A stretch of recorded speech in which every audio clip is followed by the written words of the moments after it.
Great. I'm still thinking about James's words where he said 1.9 million neurons lost. If I looked at the results of the poll about the beer drinking, I think we get pretty damn close to that number every night here. But that's a different story. We've heard Jack and we've heard James talk about a lot of the activities and the great new developments that we see that are actually some of them already taking place today, and some of them, in the bright future ahead of us.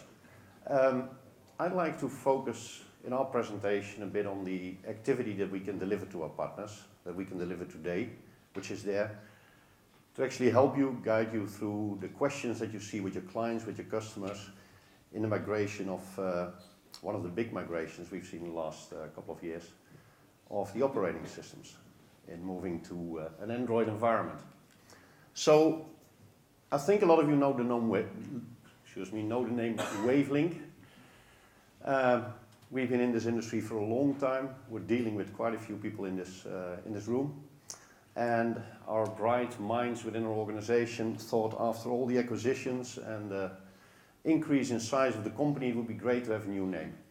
So one of the reasons we're pulling our money out and helping Zebra organizing this event is to make sure that this new name sticks. Ivanti. Ivante, whatever the pronunciation might be.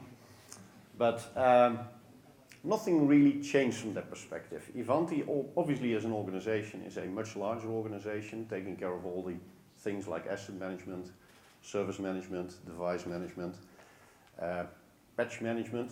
I think quite a few customers, or actually all our customers that are doing on the patch management solutions, were very happy when the WannaCry virus came out, because at least they were protected. And one part of this Ivanti organization is supply chain, and that's actually what Wavelink used to be. We're focusing on the supply chain activity, what we refer to as the mission critical enterprise. So, like I said, nothing really changed. We're still the same people, we're still headquartered out of the same organization, we still have the same European team, and I'm glad to see that some faces here go back for decades. I just realized I'm getting old, but you'll find out in a moment when we talk about some of the older operating systems. But what does change is our footprint within our customer base. We're really increasing the number of customers we've got, we're increasing the number of partners we operate with. And again, I'm very pleased that we have the opportunity to address a lot of you in this event. We went through several acquisitions that obviously triggered this name change, and I can assure you there are a couple of more just around the corner. But the important part is we've got, from our perspective, a better investor, more capabilities to work with our partners, can spend some more marketing dollars, and I want to really emphasize we do our business through our partners. We don't deliver directly into the market. All our business is obviously channeled through our partner channel. So, talking a revolution, talking an evolution, there are a lot of things happening. And I don't think it's the first time. What we've seen in the past couple of decades, we've been working very closely together with Symbol. We've been working very closely with Motorola Solutions. We've been working very closely with Zebra. So we've seen some of these transitions before. And I'm quite sure, and I'm not going to take any, I'm not going to turn any judgment on any age, but I'm quite sure that quite a few of you have seen these various devices already. And you might even be surprised that on some of my visits to customers, even the one on the far left, I still come across in operation every now and then, running MS-DOS. So you can have all sorts of arguments why people might actually move to a new operating system. It's ultimately your customer, your client, that's deciding if it's the right time for him to actually renew his investment and say, hey, I need to go to the next wave. We heard Jack say earlier about, what was it, the BlackBerry. I can still remember the big fuss there was when Symbol introduced, from that perspective, Palm OS. I think we all know what happened there. Sometimes when we talk about technology to our customers, I always refer to the fact that say, what was your cell phone that you used 8 years ago? And 90% of the cases, that was a Nokia running Symbian OS. Anybody still works on Symbian OS today? So you see these changes take place. It's not our first rodeo, as the Americans say. We've been through these changes. We've worked very closely with Zebra on this perspective throughout the years. We've always made sure that our products were very stable and actually ran on the devices provided by the Zebra organization. So what do we actually see at this moment happening? What is driving this transition to Android? And I think this is the most important one. I'm not sure if the presenter from Microsoft is already in the room who's doing this tonight, but the reality is that there is an extended support on the current Microsoft CE and embedded devices. But actually the support on the extended support got extended again. So the latest numbers we've got is that by 2021, support on these devices will end. Which basically means that people need to think about migrating. We don't want to force them to do this today, but we want to make sure that at least they have in their mind, you know, what's going to happen in my enterprise, what's going to happen in my operations a couple of years from now. That's the whole idea behind it. So, excuse me. Stating this, let's not be misunderstanding one thing. There are 55 million devices out there in our industry. I'm not talking smartphones, I'm not talking iPhones. We're talking the type of rugged devices that Zebra manufactures. These 55 million, even with that market share, 37% of all devices in our industry last year shipped on Android, even if that increases 100% by 100% for the next couple of quarters, still a very large installed base will be running this Windows CE. So it's not for a client, for your customers, that easy to say, oh gee, now I need to dash off and I need to start using an Android OS. But fortunately, a lot of them are looking ahead and saying, okay, what is going to happen to my operations? You know, what devices, how can I really benefit from these beautiful new devices out there? And how can I truly benefit from all the extras that the Android operating system will give me? And that's what we try to support them in, and actually support you in making the right decisions and in giving the right advice to your clients. Because ultimately, all the systems, all the applications, especially in our supply chain environment, are driven from the host applications. The i-Series from IBM, the AS400s, these machines are still the best sold servers in the enterprise world. And these applications are massive. They're not going to change them overnight. So protecting that host investment to your clients is critical. You know, they've spent millions on the hardware, they might have spent millions on the ERP systems. There's a lot of money invested in optimizing the warehouse management, the supply chain activity. So one of the last things they really want to do is start changing that back-end side. So if you already have a fully operational supply chain running, let's say, legacy devices, and you have the opportunity to actually move to a new operating system, the first thing you want to look at is make sure, you know, how do I preserve my KPIs? How do I preserve my my customer security? How do I make sure that this can be an internal customer, can be an external customer? But how do I really make sure that everything that I do does not jeopardize my organization? The warehouse management systems are optimized over the last decade. I spent a lot of money on that one. So from all perspectives, the last thing they want to do is say, okay, let me create another logical interface, let's see how that's going to work, and let's see how that will work out in my enterprise. So they're actually saying, if you want to go through this migration, if you want to make this change, I want to make sure that my operations maintain uninterrupted. I want to make sure that the people that are actually used to my application can use that same application on my new devices, but benefit from all, you know, the extras, again, the user interface will bring. All these projects are on a very strict, tight budget. Everybody needs to improve their productivity, a minimum of 4% every year. I assume most of you will get this phone call from your big retail customer that says, oh, by the way, your maintenance costs need to go down by 5% this year because I'm simply ordered by my organization. And also my productivity needs to go up 5%. So it's the questions that they will ask themselves before they're going to say, great, I love this beautiful TC8000, let me order 200 units from you. They would really like to know, how can I put them into my organization How can I minimize the risk? And how can I make sure that there's no delays in putting this into an implementation? And these questions ultimately, they will put at your plate. You know, you're their integrator, you're their trusted advisor, you're the company that provided them with the solutions, you're the company that provided them with the hardware. So they will put these questions in front of you. And what we try to say is, if you think about these questions, it is fairly simple to provide them with an answer and say, okay, if you actually preserve your existing applications and you can enhance them using these new devices, and these applications can either be telnet-based, they can be web-based. We even took the Velocity platform and we made it available for the Oracle SIM, the Oracle retail solution.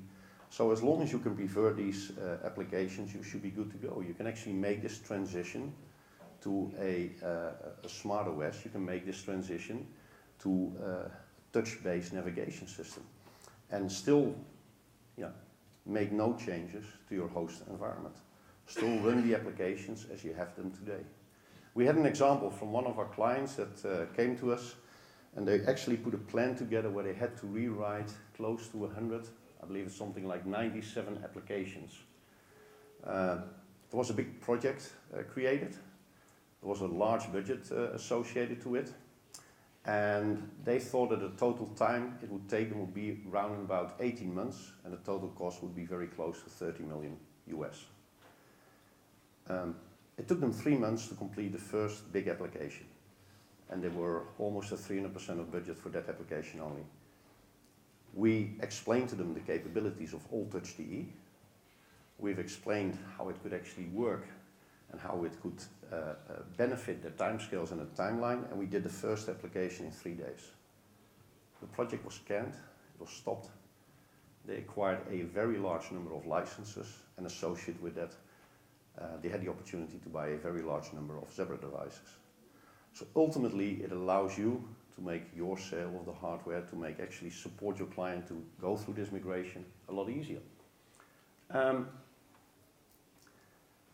Do people have a plan? In a sense, like I said, they don't. They normally, again, come to our partners and they're going to ask them, what do you think? What is the best way forward? And they look at it in a lot of cases, and it obviously varies per region and per country sometimes even. They look at it and they say it's a very long road. It's going to, 2021, I have all the time to make my change. It's correct. It's absolutely a long road.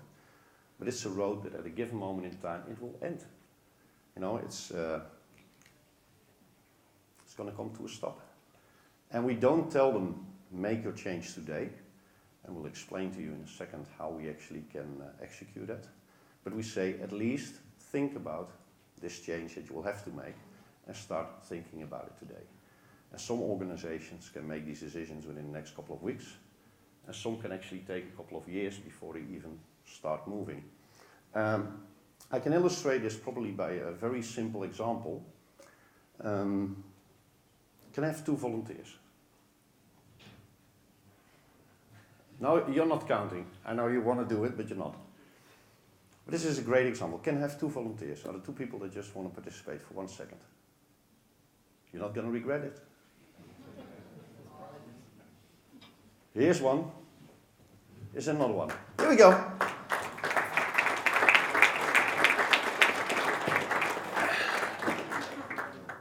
Now I'm going to ask the same question. Who would like a free virtual reality headset? Shit, it doesn't work. I was expecting about 100 hands to go up, and it basically, by the way, this is yours. Well, thank you for volunteering. And this is yours, and I know I'm taking some of the fire away from Zebra, because I believe you give some away as well. But be my guest. But the idea behind it is very simple. If you ask people a question, and there's an uncertain outcome, they're very reluctant to say, oh yeah, let me take that step, let me move forward. If you give them a specific outcome, you say, hey, who would like to have something for free? And it's nice, and I know the outcome is perfect, everybody puts their hand up in the air. In this case, I don't know why it didn't work. It must be the last session before the coffee break. So I apologize. Enjoy it. Well deserved. Thank you so much. Thank you. Take care. You're welcome. Okay.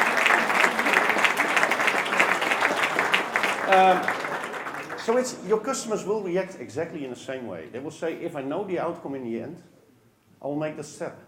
So what we actually try to do is we try to explain to them our concept of MOMS. And with the help of my very trusted advisor on my left side, the guy that can make everything run, that I can only talk about, we should be able to give you some brief demonstrations. But we can explain, you can explain to your clients, they can actually do this migration at their own pace. And with our Velocity product, the All-Touch DE as it's pre-licensed on some of the Zebra devices, they can make this change. They can migrate, they can optimize, they can modernize, and they can add speech. So hence, hey, that's where the name MOMS came from. But it gives you all the various steps that people can go through to really increase their productivity within the supply chain. Now, just to give you one by one a little example, we know we had some challenges, and these challenges were both on trying to get a product that had 20 years in the evolution to instantly make it available on the Android. So a lot of people were looking at it and say, yeah, but I could do this in the old days and I can't do it today. So yeah, we had our challenges, but I think we overcome virtually all of them. And we had some challenges with the anticipation. People thought, hey, I'll unpack this device, I've got All-Touch DE, I can put it to my system and it runs instantly. And guess what? The anticipation was incorrect. It required quite a bit of work. So what we did is we made sure that that amount of work at step one is completely removed. Yes, today you can use All-Touch DE, get it out of the box, and start working within minutes. So people are very familiar with the interface, they know how it looks, they can literally see, oh wow, I've got some pop-up keyboards that I've got available that I can swipe through, I can select the right one, I still have my black and green screen in my terminal emulation, and literally I can start working on any Android device from Zebra, and I can start working on it within hours. So the operations are not interrupted, that risk is no longer there. So the business impact for a client is no longer there. So maybe you can show how this works. Can we swap? There we go. So this is the first step. This is migration. And as Willem said, it's a very familiar user interface. This is what they've been using for many years and in Windows CE devices. So what we've added here is the ability to swipe keyboards. So these are default keyboards that we're adding to the device, because a lot of these devices now are all touch devices that don't have a physical keyboard. So the user's able to drive their way through the application and use the keyboard and use the barcode scanner to drive their way through. So that's migration, very easy step forward. So it's a first step, it's very easy to demonstrate in a proof of concept. It gives you the ability to use an Android device, go to your client and say, look, whatever worry you have for migration, don't, because it's there. Okay, we need to switch back. Switch back, please. So after your migration, you get your optimization. So you really want to look what type of processes is your customer using this for. Is there any way that I can actually take part of the process and optimize it? You can start doing some contextual keyboards. So why would I need a full-blown keyboard, or why would I need all sorts of information if the only thing I need is the answer yes or no to a question? So why not pop up two big keys that say yes or no? You can actually start looking and say, okay, I want to do part of my scanning, I only want to do at a specific field. So the scripting capability within Velocity gives you the power to actually say, only in this particular environment I want some scanning added, or I want to get the outcome of the scan being modified and being changed. So it's a very simple step to actually optimize your activity. Can we switch again? So this is optimization. So as Willem said, immediately we see there, we've now got contextual keyboards. So keyboards that make sense to the actual application that's being used by the user. So the user again can use the keyboards to navigate through, can use the barcode scanner. But you also notice another thing is the keyboard's actually transparent. So the keyboard's actually in the background, and we've developed this because we're seeing a lot of devices where the screen estate, because they don't have keyboards, we have to really optimize the screen estate. So making a transparent keyboard like this enables us to really optimize that screen estate we have available to us. So what we can do here is, again, we can swipe with our keyboards and we can see keyboards that make sense to the actual application, like the yes-no keyboard. Okay, can we switch back? You can imagine that you actually, if you look, for instance, at the wearable device, the WT6000, you get a very small screen. If you got some menu items on there, and you still want to create a key path, you need to get this transparent overlay. So after optimization, we go to what we refer modernization. We've heard Google explain, all the beautiful and all the benefits you can get from the Android operating system.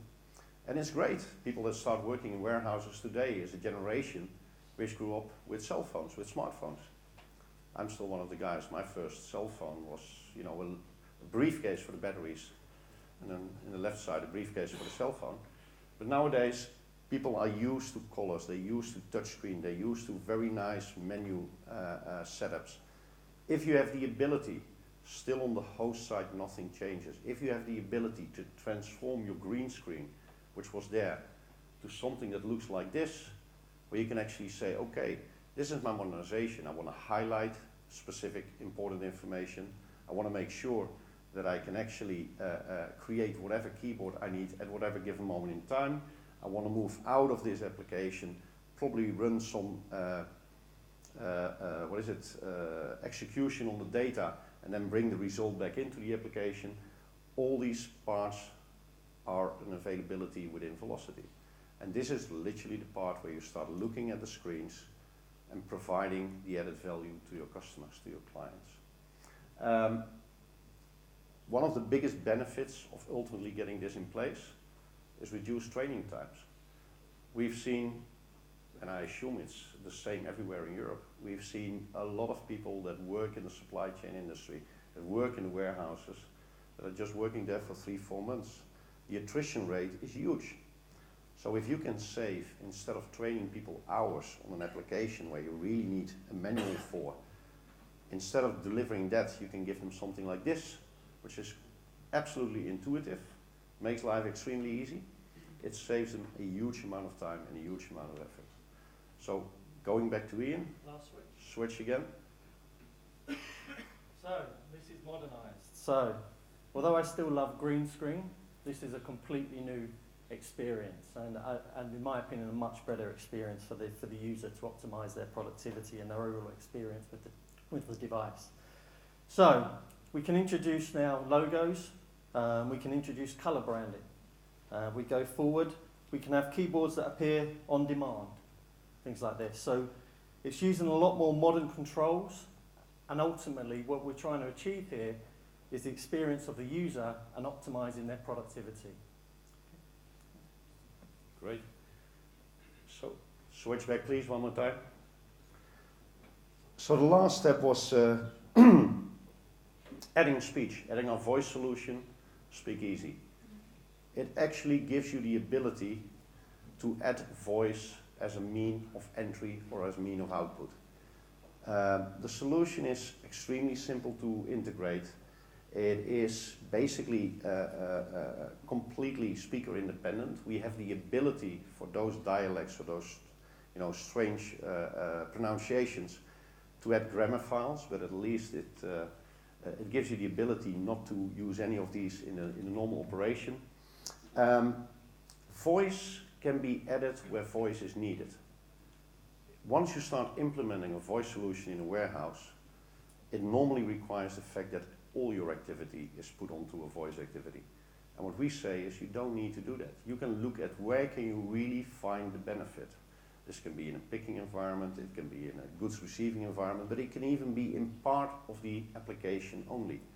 So the good thing here is that people can add the accuracy or the speed only to that part of the process where it absolutely makes sense. And all of a sudden it becomes interesting, because then the ROI on an implementation with 5 or with 10 or with 20 users makes sense.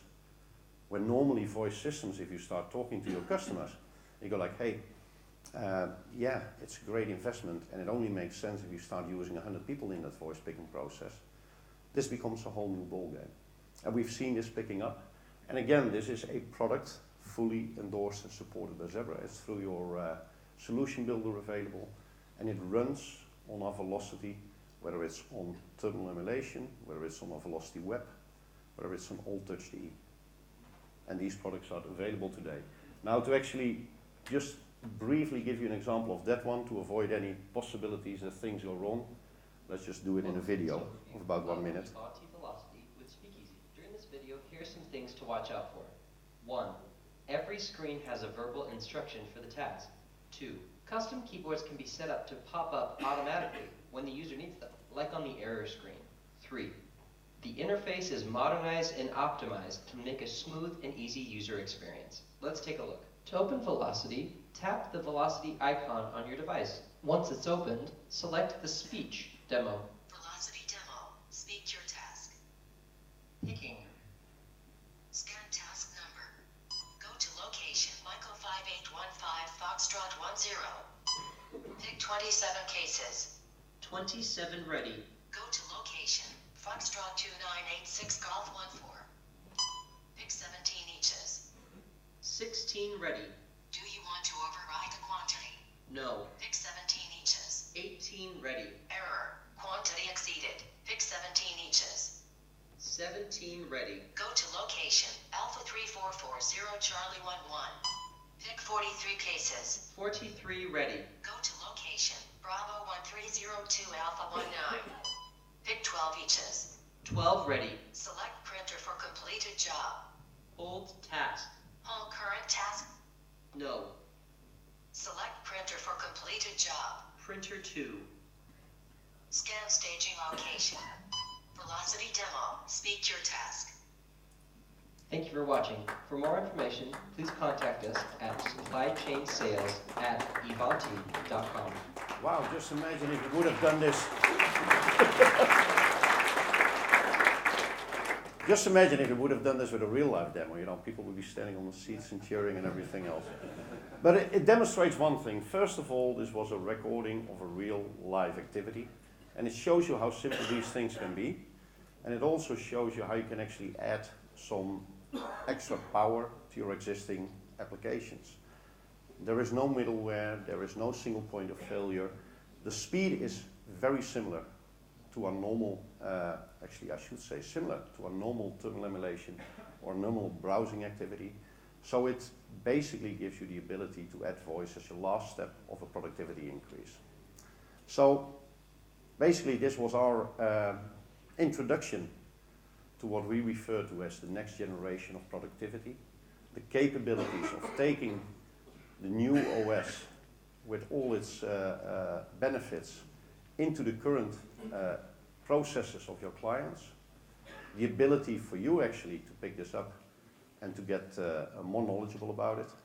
Let's make sure we've got all sorts of packs available for our partners. There are multiple videos, there are demonstrations, there are, I would say, step-by-step explanations of how you can actually implement this. You'll find them on our website, you'll find them on YouTube. I had a question before from several people about demo software. Please be aware, all our software is available. Just let us know, send us a message. Everything is available in demo. Like I said, nothing changed from that perspective, but the name. Thank you very much for your time. Thank you for your attendance. And thank you for the fact that we were allowed to do this.